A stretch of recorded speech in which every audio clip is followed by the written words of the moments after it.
Depois que vocês postaram todas as suas atividades e trabalhos, não esqueçam de postar, por favor. Vamos revisar então sobre as cruzadas.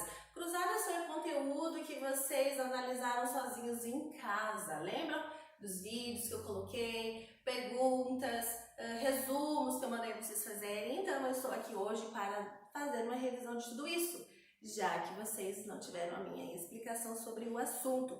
É um assunto importantíssimo porque nós vamos dar continuidade a isso no segundo bimestre. Você precisa saber como que o mundo ficou depois das cruzadas, o mundo europeu.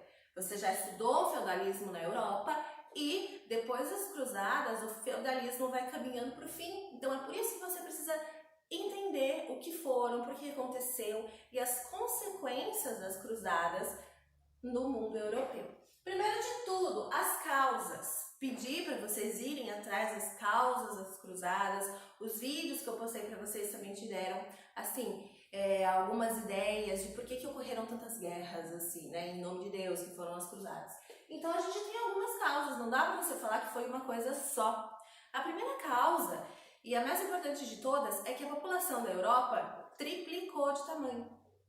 Chegou no momento ali, no meio do feudalismo, mais ou menos pelo ano 1000, que a população europeia cresceu demais. E se a população cresce demais, o que falta? Uma das principais coisas que falta é território, espaço. A Europa ficou super lotada.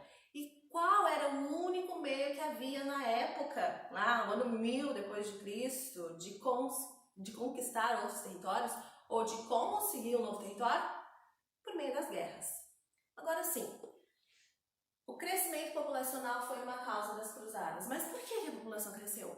Como que a população fica assim tão grande na Europa? Algumas coisinhas contribuíram. Nós temos 3 coisas principais que vão contribuir para o crescimento da população europeia. A primeira delas é uma relativa diminuição das guerras.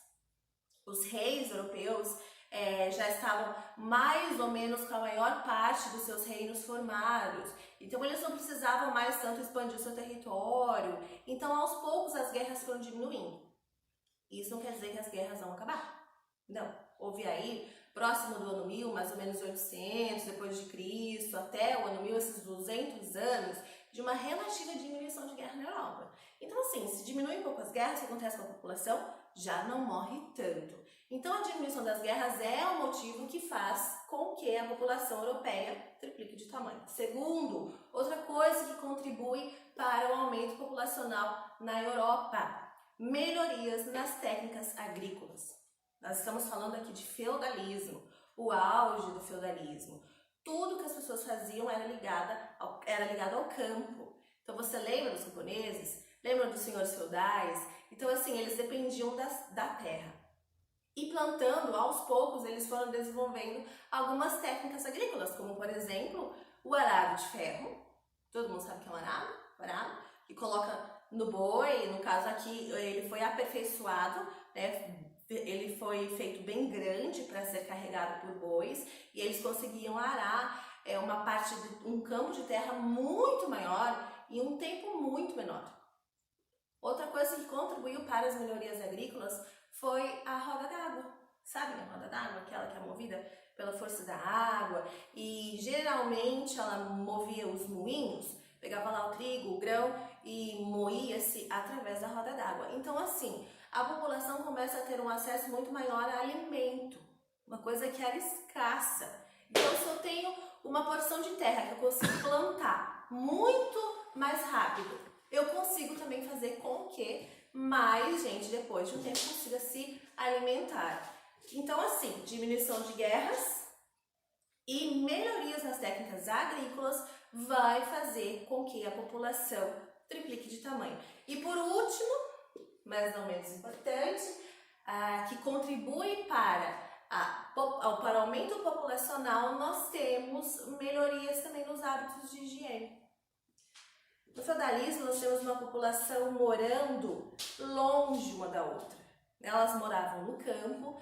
Você lembra que as cidades que eram muito importantes para os romanos dentro do Império Romano, aqui durante a Idade Média elas são destruídas, quase não existe mais cidades, são poucas as cidades, a maioria da população está no campo.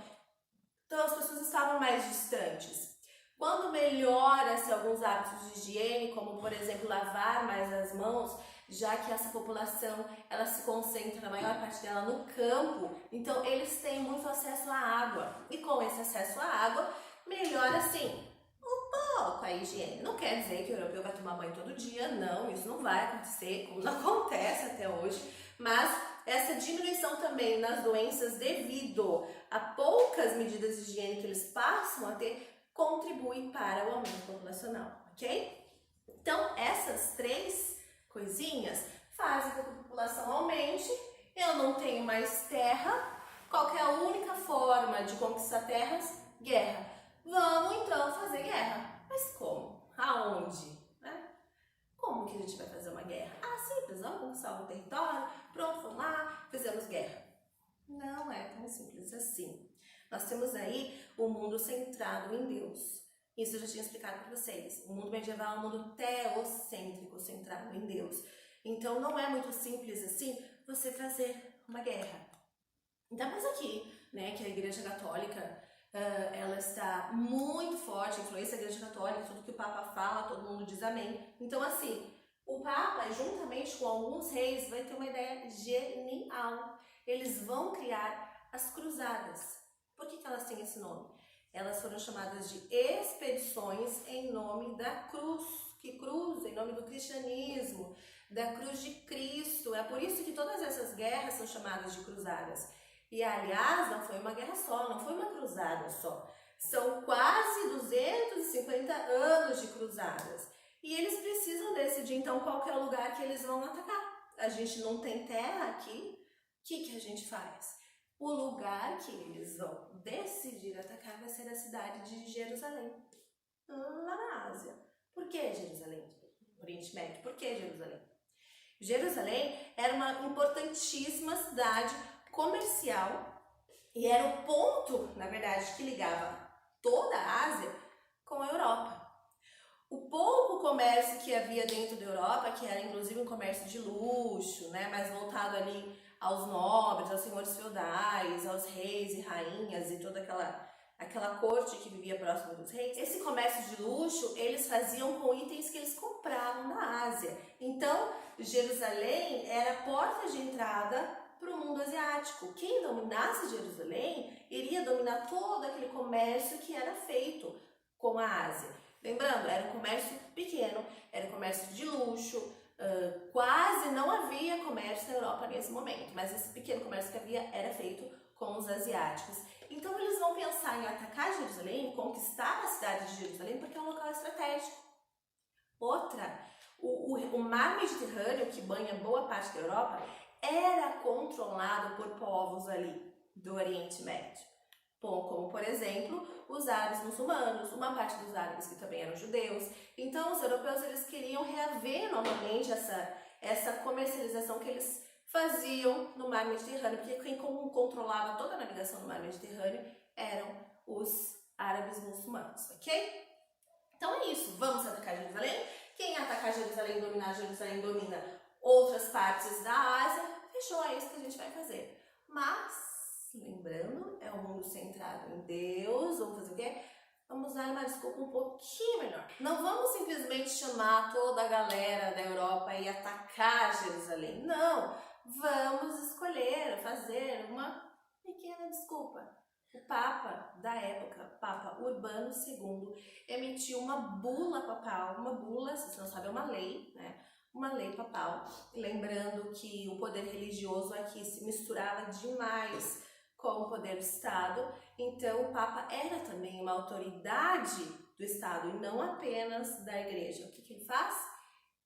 Resumindo a bula papal, diz o seguinte: todas as pessoas que participarem das cruzadas, matarem algum muçulmano, vai fazer o quê? Vão ter um lugarzinho no céu, vão ter os seus pecados perdoados e podem, inclusive, se preciso, diminuir o tempo que você fica no purgatório. E, aliás, esse perdão pode ser estendido também para alguém da sua família. Então, pensa, gente, todo mundo quis participar das cruzadas. A Igreja Católica era a maior autoridade da época. Partiu cruzadas. Se você vivesse na Europa, nessa época você também ia querer participar das cruzadas. E todo mundo vai. É uma galera, junta muita gente e vai para Jerusalém. Lembrando, o governo de Jerusalém era um governo muçulmano. Então, assim, o muçulmano, para os católicos, era entendido como infiel, assim como o judeu também era infiel. Na verdade, todo mundo que não era católico no período era considerado infiel. Então, isso surge como uma guerra santa.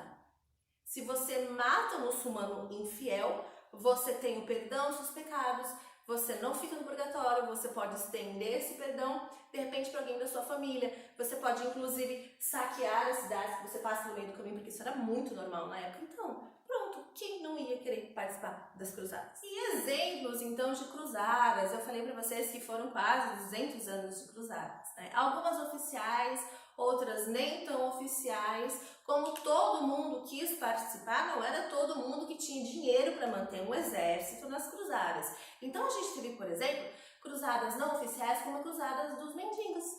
Mendigo, gente, juntou lá um monte de mendigo de várias cidades da Europa, porque afinal eles também queriam perdão dos seus pecados e tentaram sair da Europa para chegar a Jerusalém. É óbvio que eles não saíram, né? Muitos não conseguiram sair nem da sua cidade. Mas só para você entender como essa questão de ser uma guerra religiosa vai estar na cabeça de todo mundo, inclusive de quem não tem condições nenhuma de lutar.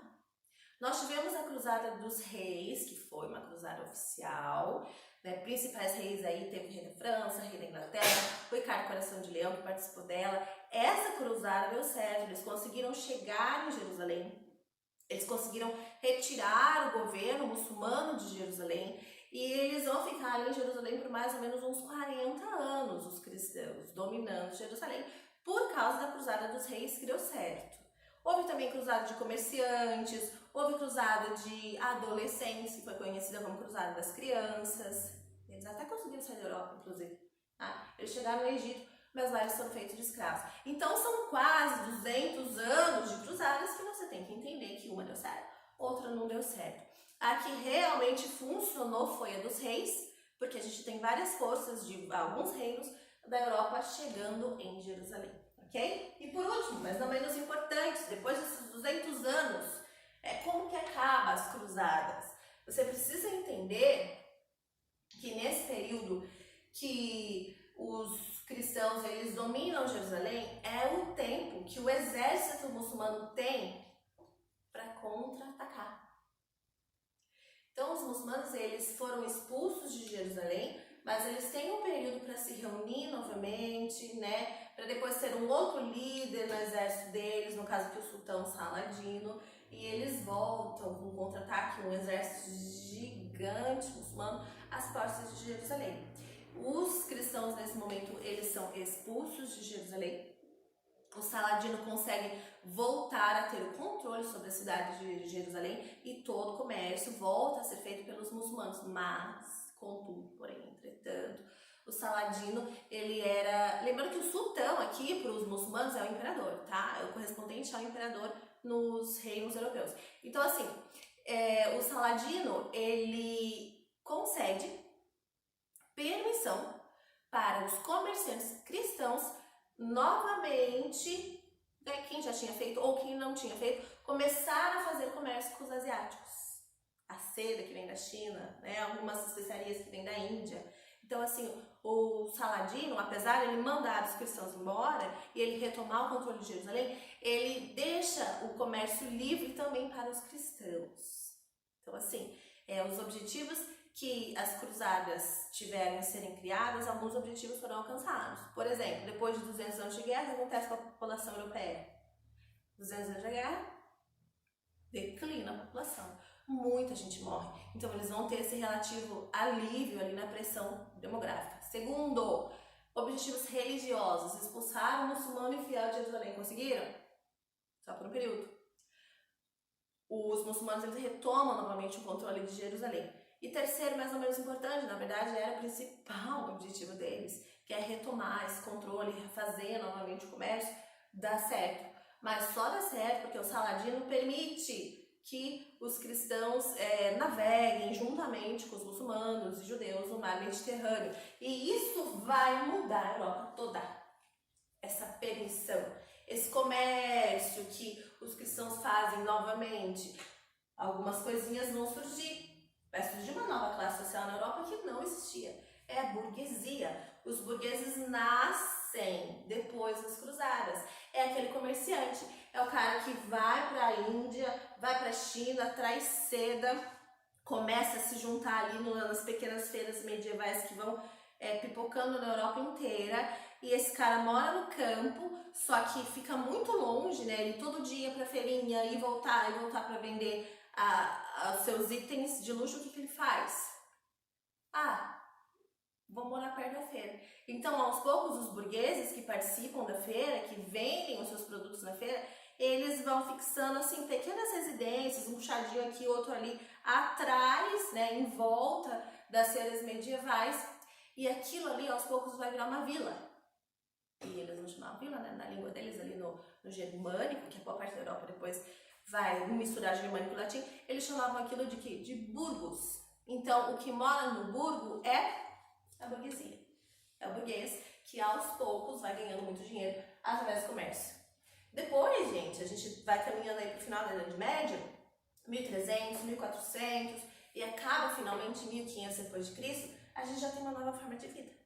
Não existe mais feudalismo, porque o comércio ele vai trazer muitas coisas que não existiam. Além de uma nova classe social, o comércio vai trazer várias classes embaixo dela. Lembra do servo que não conseguia mudar de vida? O cara nasceu servo, ele morre servo.